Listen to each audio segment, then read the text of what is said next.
आता तुला पुरामध्ये कसे लोक अडकतात आणि त्यांच्या लाईफ मध्ये कसे प्रॉब्लेम असतात हे तुला आता अनुभवायला मिळेल म्हणे, कारण की तू आज पुरामध्ये अडकलेली आहे.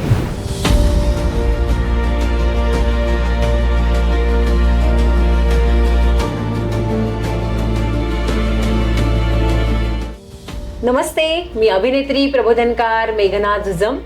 तुम्हा सर्वांचं अर्थातच आपल्या लाडकं चॅनल रिअल स्टोरीज विथ मेघना झुजम मध्ये खूप खूप मनपूर्वक स्वागत. If you have wings you can fly anywhere. पण मैत्रिणींनो, तुम्हाला ते पंख ओळखावे लागतात. आणि असंच एक आजची आपली मैत्रीण, जिला नियती वेळोवेळी परीक्षा घेत होती, पण तिने तिच्या पंखांमधलं बळ ओळखलं होतं, म्हणून आज चक्क ती आहे सायंटिस्ट. अशी आपली असलेली सायंटिस्ट मैत्रीण अर्थातच समोदिनी नेवसे. आणि आत्ताची कडू, हिला आज भेटतोय. समोदिनी, तुझं खूप खूप मनपूर्वक स्वागत या आपल्या कट्ट्यावरती. धन्यवाद. आणि मला खूप छान वाटतंय की एक ग्रेट सायंटिस्ट आज ह्या कट्ट्यावरती. तुझी स्टोरी आज आपण यातून उलगडणार आहोत, तुझा जीवनपट खरं तर यातून उलगडणार आहोत. त्यामुळे तुझं मनपूर्वक स्वागत. धन्यवाद, खूप खूप धन्यवाद. आणि मी तुझा एक जीवनपट उलगडताना आज थोडस मी पाठीमागे जेव्हा जातीये, तेव्हा सावित्रीबाई फुलेंच्या माहेरघरच्या पिढीतली तू. हो. त्यामुळे तो आनंद मला जरा जास्त आहे की ज्या सावित्रीबाईंच्यामुळे आज आपण सगळ्या शिक्षित झालोय. त्यामुळे आज त्यांना कुठेतरी छान वाटत असेल की आज माझ्या माहेरची मुलगी आज माझंच संस्कार पुढे घेऊन चाललीये. पण हे जरी सगळं तितकंच खरं असलं तरी सुद्धा तिच्या जीवनातला जो काही संघर्ष होता, कारण की एका मुलीला सायंटिस्ट होणं तितकं काही सोपं नव्हतं. आणि तो कसा होता ते आता आपण ऐकून घेऊया. तर त्याची सुरुवातच आपण तुझ्या बालपणापासून करूयात. नेमकं तुझं बालपण थोडंसं होतं तरी कसं? माझा जन्म तसं नायगावला झाला, जे सावित्रीबाईंचं जे माहेरघर आहे तिथे म्हणजे जन्म झाला. आणि त्याच्यानंतर 1 महिन्यानंतर समजा माझा जन्म झाल्यानंतर आम्ही पुण्याला आलो, माझे आई वडील वगैरे. आणि मग माझं बालपण पूर्ण पुण्यातच गेलं. आणि म्हणजे साधारण 7वी-8वी पर्यंत मी एक साधारणच मुलगी म्हणून, जसं उनाड व्यक्तिमत्व म्हणतात तसं, जसं कधी कधी मला मी सावित्रीबाई फुलेंसोबत ज्यावेळेस थोडंसं फ्लॅशबॅकमध्ये जाते तर मला असं वाटतं त्या पण थोड्याशा लहानपणी उनाड असल्यासारख्या आपण त्यांचं व्यक्तिमत्व ज्यावेळेस वाचतो त्यावेळेस कळतं आपल्याला.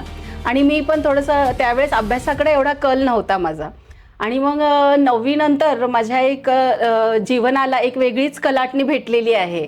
आणि ती का भेटली ज्यावेळेस मी हा विचार करते ना, मग त्यावेळेस मला आठवतं की खरंच यांचं जे सावित्रीबाई फुलेंचं जे रक्त माझ्या अंगामध्ये आहे आणि त्या सगळ्या जीन्समुळं असेल की काही, एक जिद्द, कष्ट करण्याची वृत्ती, प्रामाणिकपणा आणि कोणत्याही गोष्टीत हार नाही मानायची आणि कोणत्याही गोष्टीला ऑब्स्टॅकल म्हणून पाहण्यापेक्षा एक नवीन दिशा कशी पाहायची आणि आपण पुढं कसं जायचं, हे सगळं जे मला माझ्या लाईफमध्ये घडलेलं आहे त्याचं प्रेरणास्थान एकमेव आणि एकमेव फक्त सावित्रीबाई फुल्यांच्या वंशातली मी असल्यामुळं ते माझ्या अंगामध्ये जन्मतः आलेलं असेल असं मला आता म्हणजे वाटायला लागलंय. खूपच छान. आता जसं तू म्हणालीस की साधारण 7वी-8वी पर्यंत तू होतीस, तुझ्या जीवनाला जी खऱ्या अर्थाने कलाटणी मिळाली ती म्हणजे तू 9वी नंतर जिद्दीने 10वीला 75% म्हणजे त्यावेळेस 75% हे आणि ते तुला मिळाले.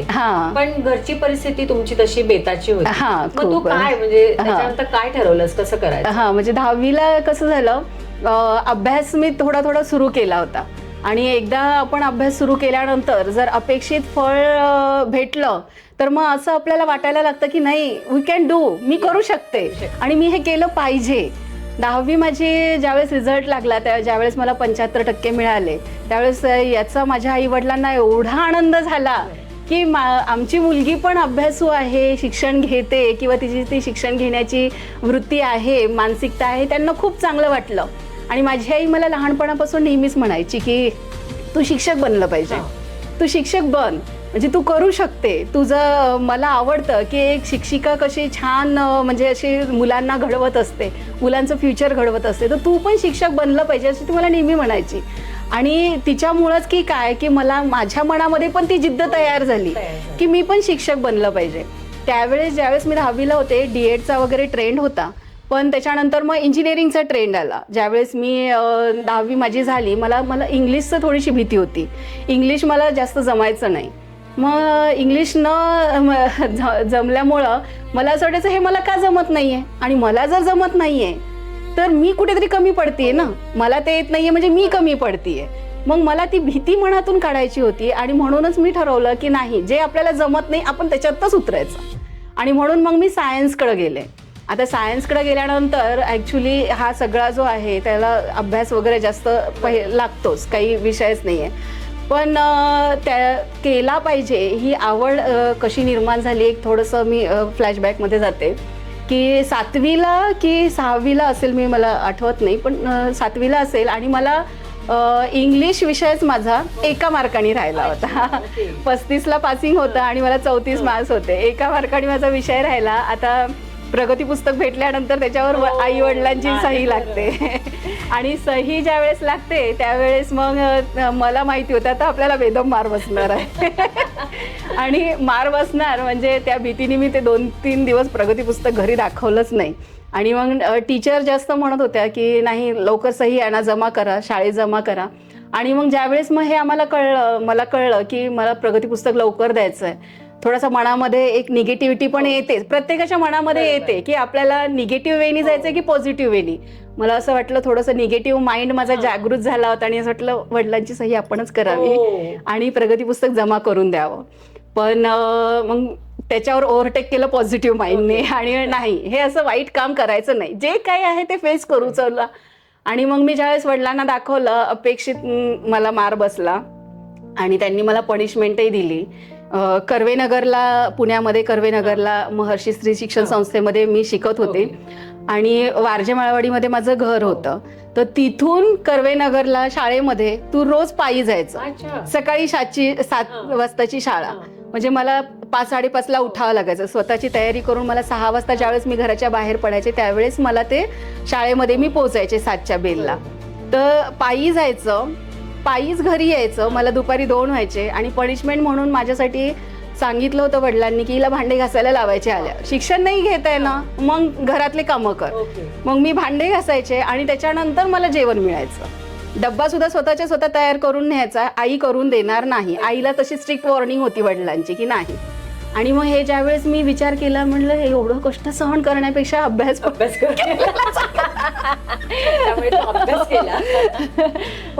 मी अभ्यास केला, आणि अभ्यासामध्ये गोडी वाढत गेली. आणि ऑफकोर्स सावित्रीबाई फुल्यांच्या वंशामधली असलेल्यामुळं त्याची गोडी जास्त वाढत गेली. एकदा का ते म्हणतात ना, आपल्याला एखाद्या गोष्टीची चव लागली की आपल्या ती आयुष्यामध्ये आपल्याला जास्त हवीशी वाटते. तसंच झालं. 10वीला मला ते 75% पडले, आणि मग मला थोडंसं ते हवंसं वाटायला लागलं सगळं. आणि मग अभ्यास, मग आपलं कौतुक होतं, मग ह्या सगळ्या गोष्टी मग त्या लहान वयामध्ये चांगल्या वाटायला लागल्या.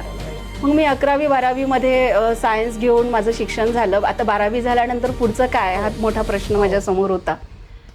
11वी-12वीचं शिक्षण झालं, आणि पुढे काय करायचं, करिअर काय करायचं. त्यावेळेस इंजिनिअरिंगचा ट्रेंड खूप होता, आणि त्या इंजिनिअरिंगच्या ट्रेंडमध्ये ऑफकोर्स डोनेशन देणं किंवा पैसे खूप लागत होते. आणि माझ्या आईवडिलांची एवढी कंडिशन नाही आहे आर्थिक, हे मला माहिती होतं. आणि त्याच्यामुळं आता आपण पुढं काय करायचं, म्हणजे म्हणून मग ज्यावेळेस मी विचार केला त्यावेळेस मी आणि माझी एक मैत्रीण, आम्ही दोघी सायकल काढायचो. सकाळीच डब्बा बनवून घ्यायचो, आणि पुण्यामध्ये जेवढे कॉलेजेस आहेत सगळे कॉलेजेस आम्ही सायकलनी फिरलो. की मला कोणत्या कॉलेजमध्ये फी कमी मिळेल. हां, मला इंजिनिअरिंग करायची इच्छा होती, पण ती इच्छा मी थोडीशी कुठेतरी कोपऱ्यामध्ये दाबली होती. नाही बा, ज्याच्यात फी कमी असेल ते कॉलेज मी घेणार, असं माझं ठरलं होतं. आणि मग असं ज्यावेळेस आम्ही थोडंफार सगळीकडे हे केलं, तर फार्मसीला त्यावेळेस काही जास्त फी नव्हती. एका कॉलेजमध्ये फी कमी भेटली, आणि त्या कॉलेजला तर ॲडमिशन घ्यायचं असं ठरवलं, आणि फॉर्म वगैरे घेऊन मी घरी आले. तर माझे वडिलांसोबत त्यांचे मित्र बसले होते, आणि त्यांच्या म्हणजे भेटीला आले होते. तर त्यांनी मला सहज विचारलं की 12वीचा रिझल्ट लागला, आता तू पुढं काय करणार आहे. तर मी म्हटलं ज्याच्यामध्ये पैसे कमी लागतील ते शिक्षण मी घेईन. मला शिकायची खूप इच्छा आहे, पण आपल्या सगळ्याच इच्छा पूर्ण होतात असं नाही, तर थोडंसं घरची कंडिशन पाहणं गरजेचं आहे. तर असं करून मग मी ठरवलं होतं की मी फार्मसीला ॲडमिशन घेते, त्याच्यात थोडंसं इंजिनिअरिंगच्या मनाने फी कमी आहे. मग ते म्हणाले तुला मग ही जर तुझी इच्छा असेल तर तू ॲग्रिकल्चरमध्ये का नाही जात, ॲग्रिकल्चरमध्ये तर मुलींना शिक्षण फ्री आहे. तर मी त्यावेळेस मला ॲग्रिकल्चर माहिती नव्हतं. ॲग्रिकल्चर म्हणजे काय मी म्हटलं, ज्यावेळेस त्यांना विचारलं त्यावेळेस त्यांनी मला सांगितलं की बीटेक ॲग्रिकल्चर इंजिनिअरिंग जर तू केलं, जर तुझी जी इंजिनिअरिंग करायची इच्छा आहे ती पण पूर्ण होईल आणि पैसे कमी, जिथं तुला फी कमी पाहिजे ती पण तुझी पूर्ण होईल. तर मला ती आयडिया एवढी आवडली की ते म्हणतात ना, आपल्या एक आयुष्याला कलाटणी देण्यासाठी कोणी नाही कोणीतरी नेहमी आपल्याला एक मार्ग दाखवत असतं. तसंच झालं आणि ते काकांनी मला मार्ग दाखवला. आम्ही राहुरी विद्यापीठामध्ये गेलो, तिथं फॉर्मही घेतला. तिथे विचारलं, तिथल्या एका सरांनी आम्हाला सांगितलं की तुम्हाला पुण्यामध्ये तर राहून शिक्षण मिळणार नाही, तुम्हाला जर शिक्षण करायचं असेल तर 4 विद्यापीठं आहेत ॲग्रिकल्चरचे, तिथे बीटेक ॲग्रिकल्चर इंजिनिअरिंगचा कोर्स आहे, तिथे तुम्हाला कुठेतरी ॲडमिशन मिळेल तुमच्या मेरिट बेसिसवर.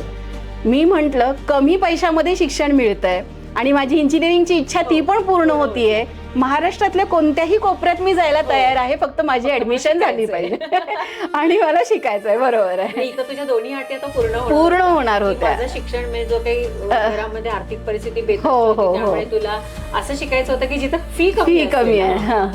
आणि अशा प्रकारे माझं पंजाबराव देशमुख कृषी विद्यापीठ अकोला इथे ऍडमिशन झालं आणि मी बीटेकला तिथे ऍडमिशन घेतलं. आणि त्याच्यानंतरचा जो तुझा संघर्ष आहे खरं तिथला, हो, तो फार भयानक होता. हो हो. जवळ पैसे नाही, शिक्षण पूर्ण करायचंय, तर तो तुझा संघर्ष आम्हाला खरं तर ऐकायला आवडेल. तर बीटेकला ऍडमिशन तर झाली, पण त्याच्यानंतर ऍडमिशन झाल्यानंतर ज्यावेळेस मी तिथे गेले तर फर्स्ट इयरला तर काही हॉस्टेल मिळत नव्हतं आणि आम्हाला रूम करून बाहेर राहावं लागत होतं. मग रूमचा खर्च, जेवणाचा खर्च, शिक्षणाचा खर्च, ह्या सगळ्या गोष्टी म्हणजे फी जरी नसली कॉलेजला तरी हे सगळे खर्च तर मी कुठंच वाचवू शकत नव्हते. त्याच्यामुळं मग मी विचार केला की आपण रूम अशी बघूया ज्याची सगळ्यात कमी रेंट असेल. रूमही भेटून गेली, आम्ही 5-6 मुली तिथे राहत होतो रूममध्ये. आणि मग नंतर जेवणाचं, बाकी मुलींनी तर मेस लावली होती पण मी मेस नाही लावली. मी म्हटलं मी स्वतः बनवेल, कारण की मेसचे पैसे देणे तेवढं सुद्धा मला जास्त वाटत होतं, दर महिना तेवढा देणं. हे सगळं मग ज्यावेळेस माझ्या खर्च लक्षात आले त्यावेळेस मग मी रूम तर मला भेटून गेली कमी रेंटमध्ये, पण मग मेसचा खर्चही मला तोही झेपणारा नव्हता. त्याच्यामुळं मी ठरवलं की आपण स्वतःचा स्वयंपाक जो आहे स्वतः बनवायचा, की जेणेकरून आपल्याला मेसचा जो काही खर्च आहे कमी लागेल. मग मी स्वयंपाक वगैरे बनवायचे, पण बरेचदा अशा कंडिशन आल्या की त्यावेळेस मी स्टोव्ह घेऊन गेले होते. रॉकेलचा स्टोव्ह होता. आता मुलांना जनरली माहिती नसेल बरेच जणांना, पण ते पहिला जो रॉकेलनी आपण चालवतो तो स्टोव्ह होता आणि बरेचदा रॉकेल संपायचं आणि मग संपलं की मग याला त्याला मागण्यापेक्षा मी ते 2 दिवस उपाशी राहणं प्रेफर करायचे. आणि उपाशी राहणं, एकदा तर होळीचा सण होता, सगळे जे विद्यार्थी आहेत सगळे गावाला, कारण होळी असा सण आहे धुलीवंदन वगैरे, त्याला ते विद्यार्थी सगळे गावाला गेले होते आणि मी एकटी रूमवर होते आणि घरात माझ्याकडे म्हणजे पैसे नव्हते रूमवर, शिवाय काही म्हणजे रॉकेलही नव्हतं आणि तेल नव्हतं सगळ्यात मेन गोष्ट म्हणजे. तर त्याच्यामुळे मी सणाच्या दिवशी सुद्धा मी उपाशीच होते. म्हणजे असे काही दिवस मी काढलेले आहेत. एकदा तर मला आठवतंय की मी बिना तेलाची फोडणी दिलेली आहे. बिना तेलाची फोडणी देऊन भाजी केलेली आहे. बरेचदा तर असं झालेलं आहे की 5 रुपयाचा बिस्किटचा पुडा आणायचा, 1 कप चहा करायचा आणि तेच आपलं जेवण. म्हणजे मला आजकालच्या पिढीला हे सांगावंसं वाटतं की आपण थोडंसं आपल्या परिस्थितीला दोष देण्यापेक्षा त्या परिस्थितीला पार करून मला पुढं कसं जाता येईल आणि माझं ध्येय कसं मला सेट करता येईल आणि कसं मला ते ध्येयापर्यंत पोहोचता येईल, हे सगळं थोडंसं याच्याकडे लक्ष द्या. परिस्थितीकडे लक्ष नका देऊ. तुम्हाला संकट येणारच आहेत आणि ही संकट तुम्हाला टेस्ट करण्यासाठी येत असतात. हे खूप महत्त्वाचं तू सांगितलंस खरं तर आजच्या युवा पिढीला, की संकट आपल्यावरती येणार. नंतर तू बीई झालीस आणि बीई नंतर पुन्हा एकदा डिसिजन घेतलंस की नाही फक्त बीई करून चालणार नाही, तर मला शिक्षिका व्हायचं, ते डोक्यात तुझ्या खूप होतं, त्यामुळे आता पुढचं शिक्षण पण घेतलं पाहिजे.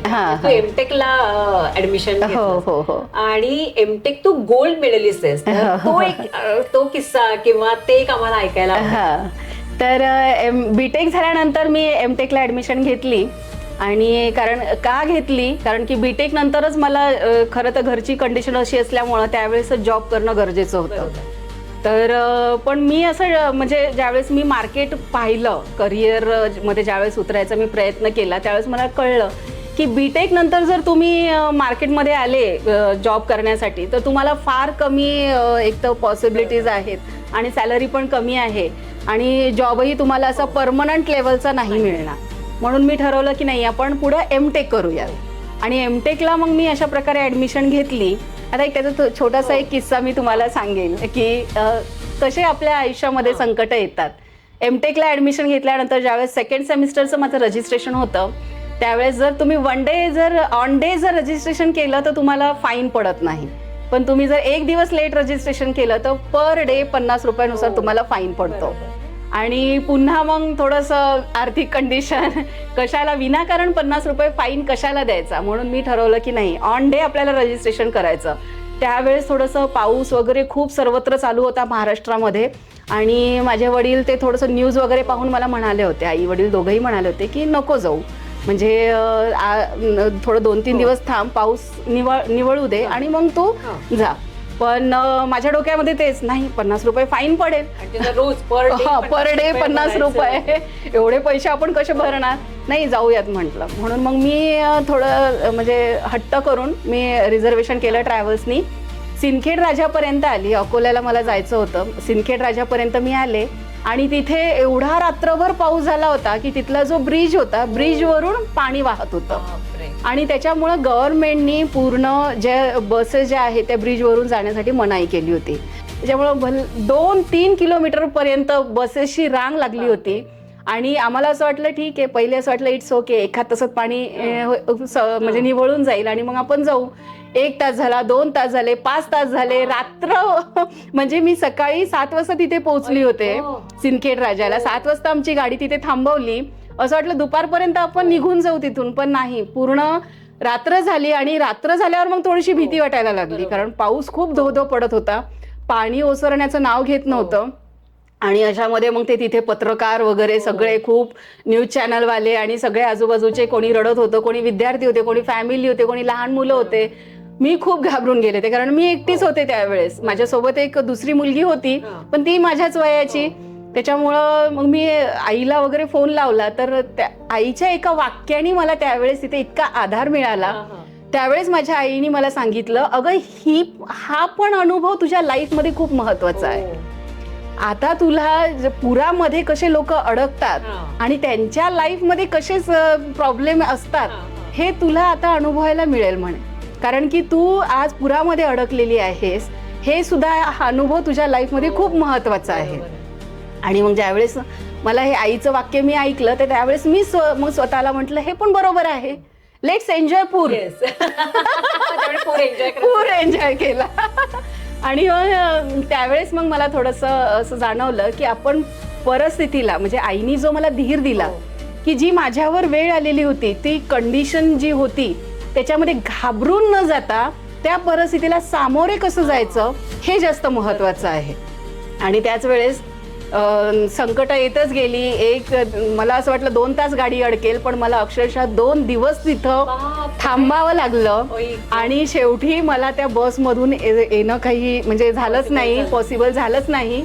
आणि जे माझे मिस्टर आहेत भूषण कडू, त्यांची माझी ओळख पहिल्यापासूनच होती कॉलेजपासून, तर ते मला तिथे अक्षरशः 2 व्हीलर घेऊन आले. त्यांना पण म्हणजे लाईटचा खांब त्या पाण्यामध्ये तुटून पडलेला होता, वीज असेल की नाही, त्याच्यामुळं वीज त्याच्यापासून जर करंट पास होत असेल त्याच्यामुळे पोलीस त्यांना जाऊ देत नव्हते, तरी सुद्धा ते पूल क्रॉस करून मला घ्यायला आले. आणि अशा प्रकारे मग ते पुरातून मी थोडीशी बाहेर आले. मग माझं एमटेक वगैरे झालं आणि एमटेकमध्ये मला गोल्ड मेडल मिळालं. आणि ज्यावेळेस गोल्ड मेडल मिळालं त्यावेळेस माझ्या आई वडिलांच्या डोळ्यातला जो आनंद होता त्या आनंदामध्ये मी हा सगळे जे काही माझ्या आयुष्यामध्ये जे त्रास होते ते पूर्ण विसरून गेले. असं वाटलं याचसाठी मी हा सगळा अट्टाहास केला होता का. तो जो आनंद होता म्हणजे एमटेकची डिग्री, गोल्ड मेडल हे माझ्यासाठी त्या दिवशी कमी वाटलं, पण आई वडिलांच्या डोळ्यामधला जो आनंद होता तो खूप जास्त होता. म्हणजे त्यांच्या डोळ्यातले जे काही अश्रू त्यांनीच तू नावून कारण इतके कष्टाने तुला तिकडे पाठवलं अशी राहिली, तरी पण आज गोल्ड मेडल. आणि गोल्ड मेडल मिळालं म्हणून जो सत्कार झाला माझा तो सावित्रीबाई फुलेंच्या गावामध्ये नायगाव मध्ये जो सत्कार झाला आणि तो सत्कार माझ्या आईने स्वीकारला. हे म्हणजे दुधामध्ये साखर मिसळल्यासारखं. मला त्यावेळेस खरंच मला असं वाटलं की लाईफमध्ये येऊन मी काहीतरी केलं. त्याच दिवशी मला तसं वाटलं होतं की ठीक आहे, काही जास्त नाही पण मी थोडंफार का आहे ना माझ्या आई वडिलांसाठी काहीतरी केलं. मग त्याच्यानंतर काय, म्हणजे त्याच्यानंतर तुझ्या घरी आई जरा पाठीमागे गेली की आता लग्न करूयात? हो, एमटेक झाल्यानंतर मी खरं तर 2 वर्ष नोकरी केली पंढरपूर इंजिनिअरिंग कॉलेजला. आणि तिथे ज्यावेळेस नोकरी करत होते त्यावेळेस माझ्या थोडंसं लक्षात आलं की आपल्याला जर शिक्षिका, माझ्या आईचं स्वप्न होतं आणि अनायसे ते माझ्यातही उतरलं होतं, शिक्षिका जर बनायचं असेल तर तुम्हाला PhD शिवाय पर्याय नाही. PhD करणं आहे. तर आता ही PhD करण्यासाठी ज्यावेळेस मग मी ठरवलं तर थोडंसं माझं वय तिकडे 25-26 कडे गेलं होतं. आणि सगळ्या आई वडिलांना जशी काळजी असते आपल्या मुलीची तशी माझ्याही आई वडिलांना होती. त्यांचं असं म्हणणं होतं तू पहिले लग्न कर आणि मग पुढचं शिक्षण घे. तर माझं लग्न जुळलं त्यावेळेस. मग मी माझ्या सासऱ्यांना विचारलं की लग्न म्हणजे PhD करू का लग्न झाल्यानंतर? तर त्यांनी असं म्हटलं, हे बघ, संसार आणि PhD 2 तराजू आहेत, हे जर तुझ्याच्याने दोन्ही बॅलन्स होत असेल तर तू कर, आमचा काही नकार नाहीये. आणि दैवयोगाने मला माझे मिस्टरही असे लाभले की माझ्या प्रत्येक आयुष्याच्या प्रत्येक पायरीवर त्यांनी मला साथ दिली, सपोर्ट केला. तुझी इच्छा आहे तू कर. त्यांनी कधीच कोणत्या गोष्टीसाठी मला नकार नाही दिला की तू म्हणजे हे करू नको, इकडे जाऊ नको असं. म्हणजे एक तर आपणही कधी त्याचा डिसएडव्हान्टेज घेत नाही. आणि त्याच्यामुळे त्यांनी मला खूप ठिकाणी सपोर्ट केला. आणि आज मी इथपर्यंत जर काही असेल तर मी खरंच मी काही यांची नावं घेऊ इच्छिते. सगळ्यात पहिले तर सावित्रीबाई फुले, त्यांचं वंशज असल्यामुळं त्यांचं जे काही रक्त म्हणू आपण माझ्या अंगामध्ये आहे, त्याच्यामुळं मला हे सगळं करायची जिद्द भेटली. त्याच्यानंतर दुसरे आहेत माझे आई वडील. त्यांनी मला खूप सपोर्ट केला, खूप म्हणजे प्रत्येक ठिकाणी मला कर असं किंवा परिस्थितीला घाबरू नको हेही सांगितलं. आणि याच्यानंतर मी आवर्जून नाव घेईल तर माझ्या मिस्टरांचं. त्यांनी मला प्रत्येक गोष्टीमध्ये सपोर्ट केला, कधीच कोणते नकार नाही दिला. मला कधी असं वाटलंच नाही की हे माझे मिस्टर आहेत. ॲज अ म्हणजे आम्ही फ्रेंड सारखेच राहिलो. आणि त्यांनी सुद्धा माझ्यामधले जे गुण आहेत ते ओळखून घेतले आणि मला त्या गोष्टीसाठी प्रमोट करत राहिलंय. त्यानंतर मग तुझ्या लग्नाची बोलणी सुरू झाली. मग लग्न जवळपास ठरलं. हो. आणि इकडे मनामध्ये तर होतं PhD करायचं. मग कसं सगळं मॅनेज? हो, तर त्यावेळेस इतके सगळे गोंधळ मनामध्ये चालू होते. एक तर वय झाल्यामुळे लग्नही करणं गरजेचं होतं आणि इच्छा असल्यामुळं मला PhD करायची होती. कारण की एमटेक गोल्ड मेडलिस्ट घरी बसून राहणं हे म्हणजे मला तरी योग्य नाही वाटत. त्याच्यामुळे मी ठरवलं होतं आपल्याला करिअर काही ना काहीतरी करायचं आहे. आणि आईची इच्छा होती शिक्षिका बनणं, ते एक मनामध्ये होतं. आता ह्या सगळ्या गोष्टींसाठी रिक्वायरमेंट होती PhD. मग PhD करावी की नाही करावी? समाज म्हणजे समाज आता मुलीला म्हणतोय आता लग्न कर. तर या अशा गोंधळात मी त्या दिवशी ज्यावेळेस मी खूप विचार माझ्या डोक्यामध्ये चालू होते आणि झोपले त्यावेळेस मला रात्री स्वप्न पडलं. आणि त्या स्वप्नामध्ये अक्षरशः सरस्वती देवी आहे. हो. आणि ती देवी मला बोलवत होती की माझ्याजवळ ये. सरस्वती म्हणजे शिक्षणाचंच आपलं हे आहे आणि सिम्बॉल आहे शिक्षणाचा. आणि मग त्या दिवशी सकाळी उठून मी ठरवलं हा सिम्बॉल तर मला PhD करण्याचा आहे. बरोबर. म्हणजे करू की नाही ही जी द्विधा मनस्थिती माझ्या मनामध्ये चालली होती, त्या एका सिम्बॉलनी, त्या एका स्वप्नानी माझी ती पूर्ण परिस्थिती सगळं निवळून टाकलं. आणि मला फक्त एकच टार्गेट दिसत होतं, PhD करायची. PhDला तू ऍडमिशन घेतलं? मी PhDला ऍडमिशन घेतलं आणि PhDला ऍडमिशन घेतल्यानंतर 2-3 महिन्यातच माझं लग्न पण झालं. लग्न, PhD. हो. हे तराजू हे जे 2 परडे आहेत हे दोन्ही मला खरंच ते जे सासऱ्यांचं वाक्य होतं ते त्याच्यानंतर त्याची तीव्रता जाणवायला लागली की खरंच हे जे 2 परडे मला कसे सांभाळायचे. संसाराकडे लक्ष दिलं तर PhD थोडीशी मागे येत होती आणि PhD कडे लक्ष दिलं तर थोडा संसार मागे येत होतो. आणि या सगळ्या गोंधळातच माझी फर्स्ट प्रेग्नन्सी राहिली. आणि त्या ह्याच्यामध्ये आता पुन्हा मग थोडासा हे झाला म्हणजे संभ्रम मनामध्ये झाला. आता कसं मी प्रेग्नन्सी, कारण ते प्रेग्नन्सी अबॉर्ट करणं हे माझ्या मनाला काही पटत नव्हतं आणि PhD सोडणं हे तर नाहीच नाही, कसं कोणत्याच हालतीत नाही. मग मी ठरवलं की नाही चला दोन्ही गोष्टी आतापर्यंत करत आलं, इथून पुढेही करू, दोन्ही गोष्टी करायच्या. आणि 7 मे पर्यंत मी कॉलेज केलं आणि 12 मेला माझी पहिली मुलगी जन्माला अरे आली. वा, हो, क्या बात. म्हणजे ज्या वेळेस आपण सगळ्या लेडीज म्हणतो की नाही मला आराम पाहिजे किंवा माझ्या सासू मला अशा त्रास देतात किंवा मला आराम नाही मिळत, मला चांगलं खायला नाही मिळत, तर मी सगळ्या महिलांना एक गोष्ट सांगू शकते की आपल्याला देवाने इनबॉर्न काही शक्ती दिलेल्या आहेत, त्या प्रत्येकीने ओळखा. प्रत्येक लेडीजनी आपल्यामधली शक्ती ओळखली पाहिजे. तुम्ही सगळं हँडल करून आपले स्वप्नही पूर्ण करू शकता. आणि त्याच्यासाठी मला असं वाटतं की हे एक म्हणजे त्यावेळेस सुद्धा मला माझं स्वप्न पूर्ण करायचं होतं आणि माझ्या संसाराच्या गरजाही डिमांड्सही पूर्ण करायच्या होत्या. आणि मग ती प्रेग्नन्सी आणि PhD हे असं गणित चालू राहिलं. आणि ज्यावेळेस डिलेव्हरी झाल्यानंतर बऱ्याचशा महिला 6-6 महिने तरी कमीत कमी आराम घेतात, पण माझ्या नशिबात तोही नव्हता. अक्षरशः फक्त ज्या माझी सासू आणि माझी आई ज्या ओरडत होत्या की नाही 1.25 महिना पाळायचंय, म्हणून मी फक्त 1.25 महिना आराम केला. आणि 1.25 महिना झाल्यानंतर दुसऱ्या दिवशी मी ट्रॅव्हल्सला बसले आणि मी अकोल्याला, म्हणजे आईकडे होते डिलेव्हरीसाठी, तर मग मी अकोल्याला आले आणि माझी PhD पुन्हा जोमाने सुरू केली. कारण की मी ज्यावेळेस PhDला ऍडमिशन घेतलं आणि मगाशी मी सांगितल्यानुसार 2-3 महिन्यानंतर माझं लग्न झालं. लग्न झाल्यानंतर लग्नासाठी मी 15-20 दिवसाच्या सुट्ट्या घेतल्या होत्या आणि त्या सुट्ट्यांमुळं मला 6 विषयांमध्ये डिटेन केलं होतं. म्हणजे अटेंडन्स कमी भरल्यामुळे मला फेल केलं होतं. आता जी मुलगी MTech मध्ये गोल्ड मेडलिस्ट आहे ती ज्यावेळेस 6 विषयांमध्ये फेल होते, हा खूप मोठा झटका मला माझ्या लाईफमध्ये मिळाला होता की नाही, ही माझी लेवलच नाहीये ना. मग आणि बरं ठीक आहे, तर मला लग्नासाठी मी सुट्ट्या घेतल्या होत्या, पण मी मान्य केलं. चला, ही पण एक कंडिशन आहे, तर त्याला पण आपण हे करून दाखवू. आणि मी तेव्हा जिद्द पकडली की याच कॉलेजमधून, याच युनिव्हर्सिटीमधून मला माझी PhD पूर्ण करून दाखवायची. ज्या 6 विषयांमध्ये तुम्ही मला डिटेन करताय ते 6 विषयच नाही, तर मी माझी PhD स्वकष्टाने पूर्ण करून दाखवेल, ही एक जिद्द त्यावेळेस मी माझ्या मनामध्ये धरली. आणि ते जिद्द धरत नाही तर माझी प्रेग्नन्सी राहिली. म्हणजे नियतीने म्हणा किंवा परिस्थितीने पण माझी कष्ट घेण्यामध्ये किंवा टेस्ट करण्या म्हणजे जीवनाच्या प्रत्येक वाटेवरती तुझी परीक्षा जेवढी मी जिद्द जास्त करत होते तेवढी माझी परीक्षा कठीण होत चालली होती. कारण की ती जी टेस्टिंग होती ना त्याची लेवल वाढत चालली होती.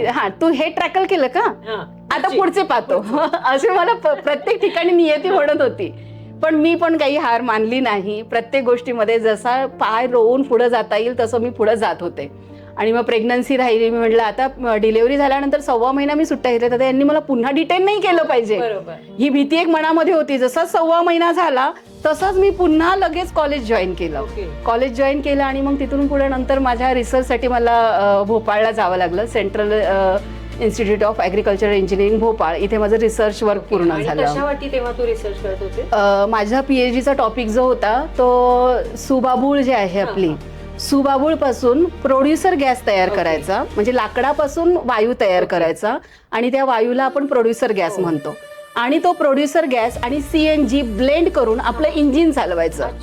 कारण की आता येत्या काही काळामध्ये, आता सध्याच तुम्ही पाहताय पेट्रोल डिझेलच्या किमती गगनाला भिडलेल्या आहेत आणि आता किमती गगनाला भिडल्या, थोड्या दिवसांनी तुम्हाला ते पाहायलाही नाही मिळणार आहे. तर या सगळ्या गोष्टींसाठी आपल्याला एक दुसरं ऑप्शन तयार करणं गरजेचं आहे.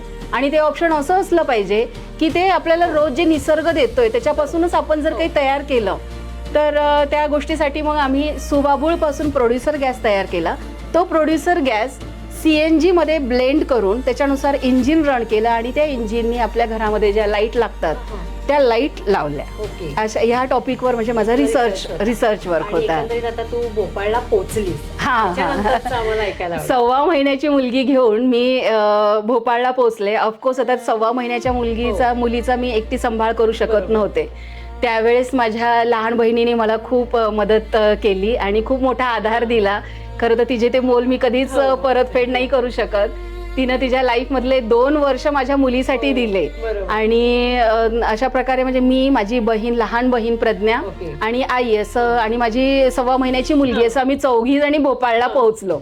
भोपाळला पोहोचल्यानंतर तिथे गेल्यानंतर मला कळलं की जे माझे को गाईड होते डॉक्टर संदीप गांगील सर, ते 6 महिन्यासाठी विदेशामध्ये ट्रेनिंगला गेले होते. म्हणजे जी अजून एक परीक्षा आली की जिथं मी म्हणजे एक एक दिवसाचा विचार करते की माझा एक दिवसही आता PhD साठी प्रोलॉंग नाही झाला पाहिजे, तिथे मला 6 महिने अक्षरशः वाट पाहणं गरजेचं होतं.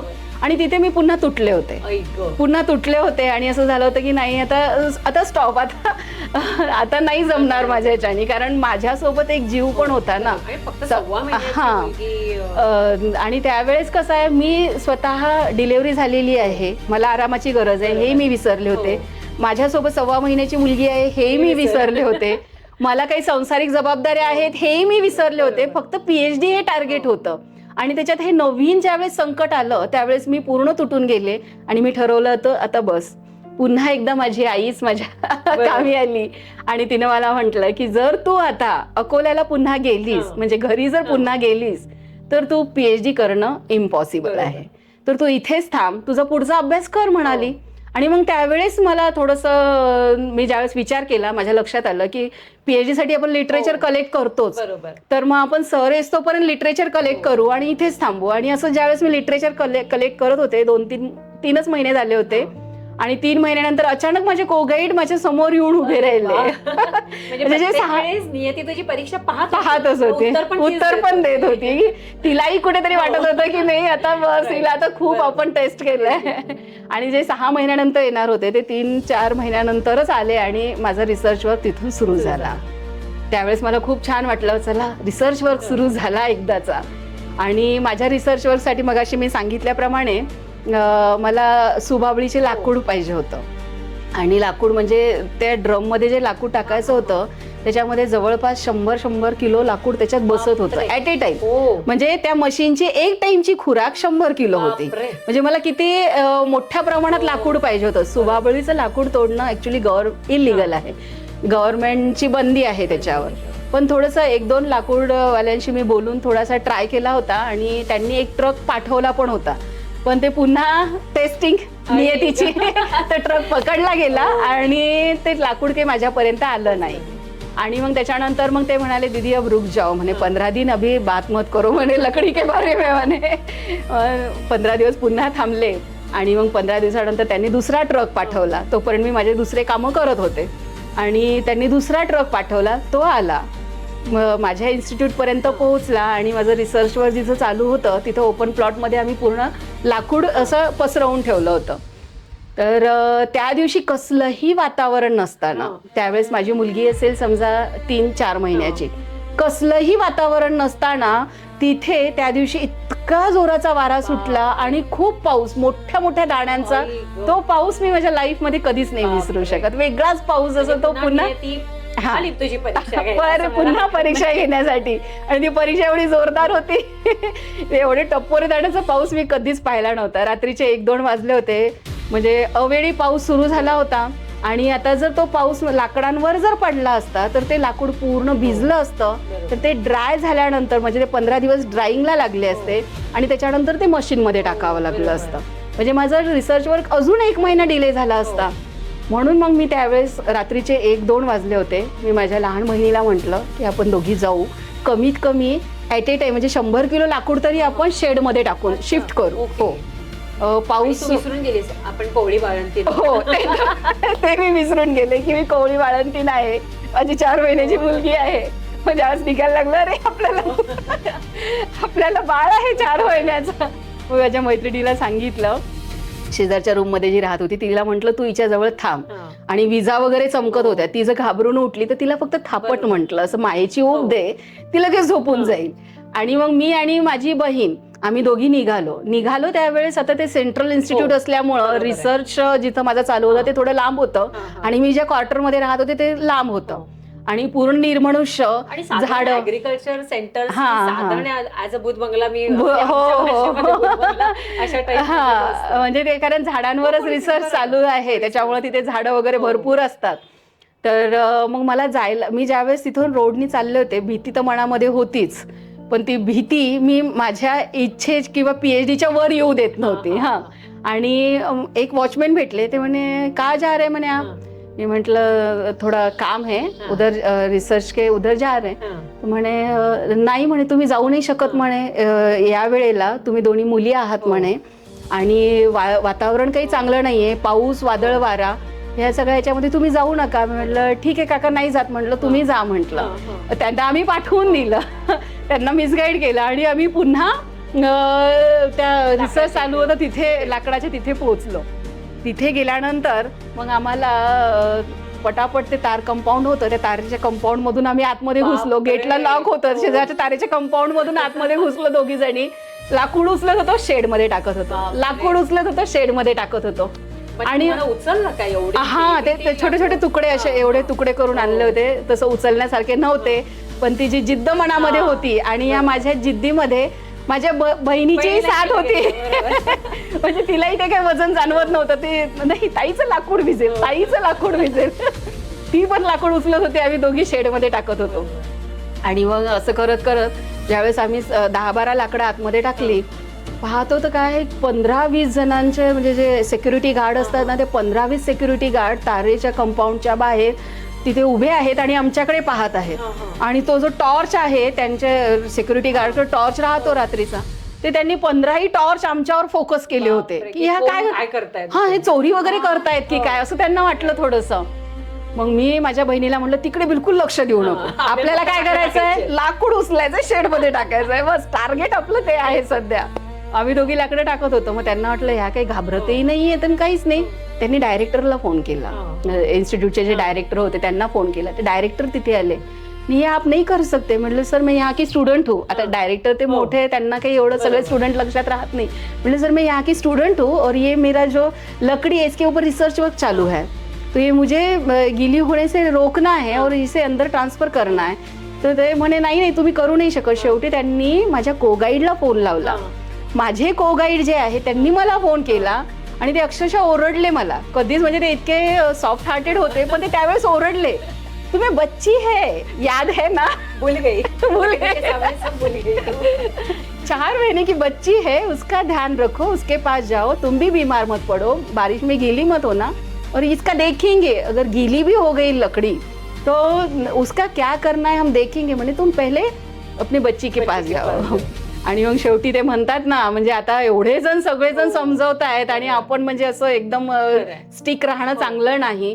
म्हणून मग मी शेवटी रडत रडत अगदी पूर्ण म्हणजे यांनी मोठ्या अगदी मनाने गेली पुन्हा. आणि दुसऱ्या दिवशी आले. मग सरांनी सांगितलं, म्हणजे ठीक आहे, जेवढे लाकडं तू वाचवलेत त्याच्यानुसार आपण स्टडी चालू करून देऊ आणि हे जे ओले झाले त्यांना थोडंसं वाळू देऊ, ड्रायरमध्ये टाकू म्हणे, आपण ड्राईंग करून आणू म्हणे त्यांना.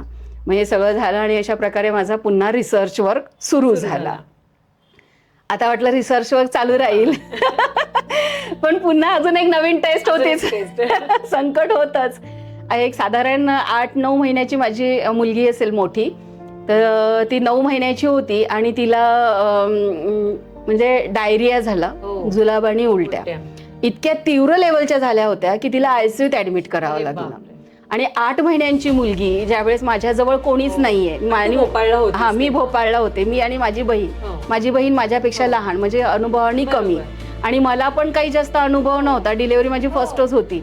आपल्या 8 महिन्याच्या मुलीला आयसीयू मध्ये पाहणं इतकं डेंजर, म्हणजे असं वाटलं की नाही, आता तर आपल्याला स्टॉपच झालं पाहिजे, कारण आपल्यामुळं आपण त्या लहान जीवाला त्रास देतोय ना. आपली जी जिद्द आहे, आपले जे टार्गेट आहे, त्याच्यामुळं आपण आपल्या लहान मुलाला त्रास देतोय. आता स्टॉप करूयात. पुन्हा त्यावेळेस माझी आई तिथे उभी राहिली. ती आली, म्हणजे ही ऍडमिट असल्यामुळे ती भेटीला आली. माझे मिस्टरही आले लगेच दुसऱ्या दिवशी. त्यांनी आणि तिथे जे काही क्वार्टर्सवर लोक राहत होते त्यांनी मला खूप मदत केली.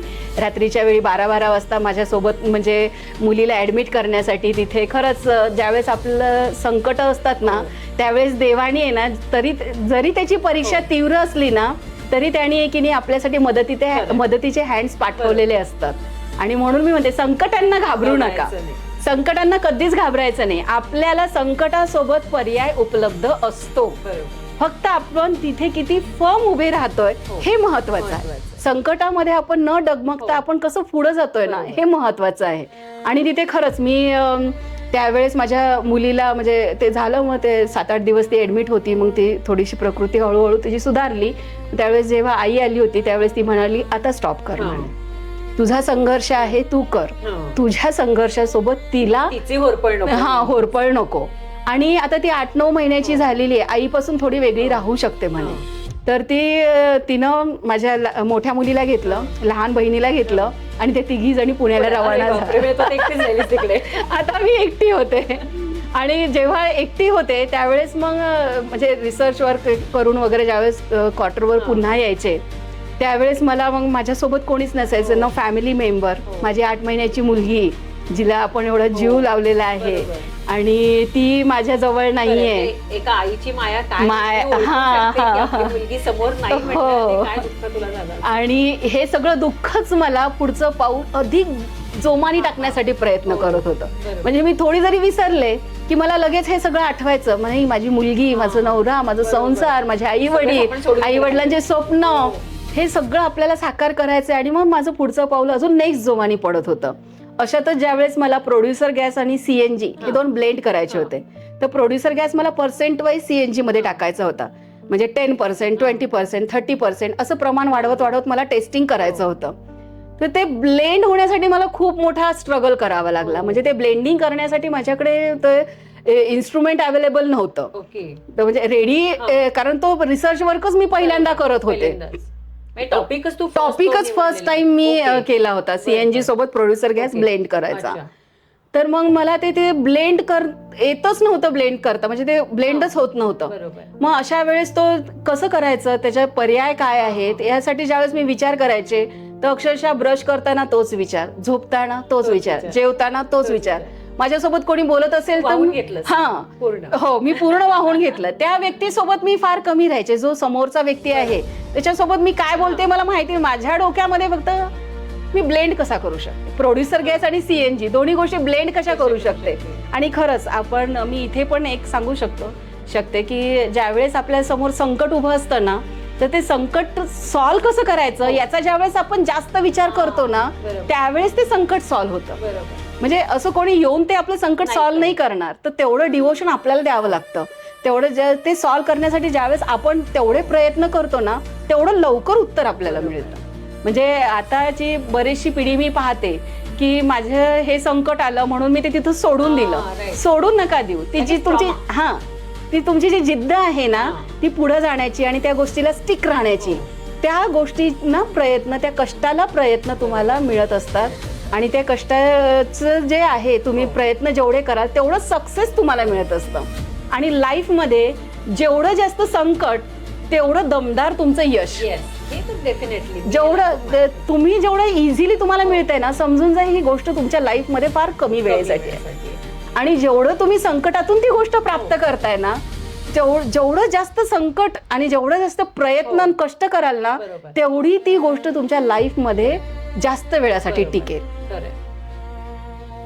खूप सुंदर तुझा हा संघर्ष. म्हणजे आणि आता तुला ती PhD ची डिग्री मिळाली, त्यानंतर मग तू पुन्हा वर्ध्याला आलीस आणि वर्ध्याचं ऍग्रिकल्चर कॉलेज पुन्हा एकदा जॉईन केलं आणि संसार सगळं आता सुरळीत, नवरा, मुलीला इकडे घेऊन आलीस का? हो 2 वर्षापर्यंत मुलगी, माझी मोठी मुलगी माहेरीच होती. म्हणजे आईनेच सांभाळलं तिला आणि त्यांनी त्यावेळेस सांभाळलं नसतं तर मला नाही वाटत माझी PhD पूर्ण झाली असते. म्हणून म्हटलं की नियतीने जरी तुझी वेळोवेळी परीक्षा घेतली तरी उत्तर तुझे जे कष्ट होते त्याच्यासमोर ती पण झुकत होती. त्यामुळे तू आज सायंटिस्ट पर्यंत आलीस आणि आज हजारो विद्यार्थी घडतायत.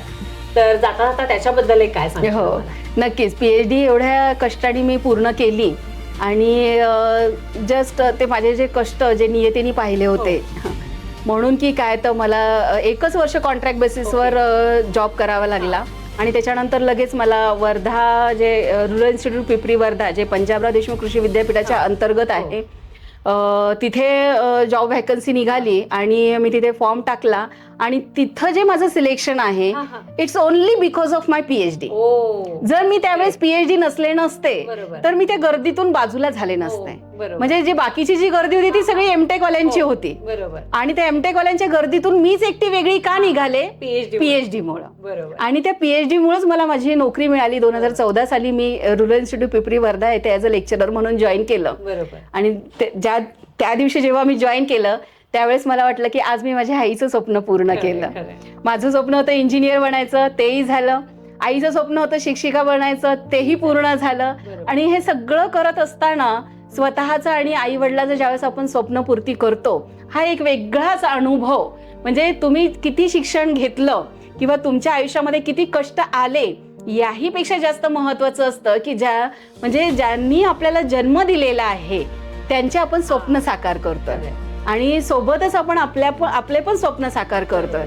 आणि नक्कीच ह्या PhD मुळे मला नोकरी मिळाली आणि ह्या नोकरीमुळेच आज जो आमचा संसार व्यवस्थित चालू आहे. तर आता सध्या अशी कंडिशन आहे की जर एकटा कमवता माणूस असेल तर त्या संसार एवढा व्यवस्थित चालणं, खूप महागाई वाढलेली आहे, हे सगळं खूप म्हणजे हॉरिबल आहे की एकट्याने सगळं. मी तर म्हणते आज प्रत्येक महिलेने संसाराला जेवढा देता येईल तेवढा पाठिंबा, आधार दिलाच पाहिजे. फक्त माझं काम आहे स्वयंपाक बनवणं आणि नवऱ्याला खाऊ घालणं, या मेंटॅलिटीतून आपण महिला वर्ग थोडंसं बाजूला आलं पाहिजे. हा, आपल्यामध्ये ती कुवत दिलेली आहे, त्या सगळ्या आपल्यामध्ये लेवल आहेत, आपण ते सगळं करू शकतो. आणि फक्त कष्ट येत असतात किंवा संकट येत असतात, ह्या संकटांमध्ये तुम्ही घाबरू नका. हे संकट आपल्याला घडवण्यासाठी येत असतात. ह्या प्रत्येक संकटातून मी घडलेली आहे.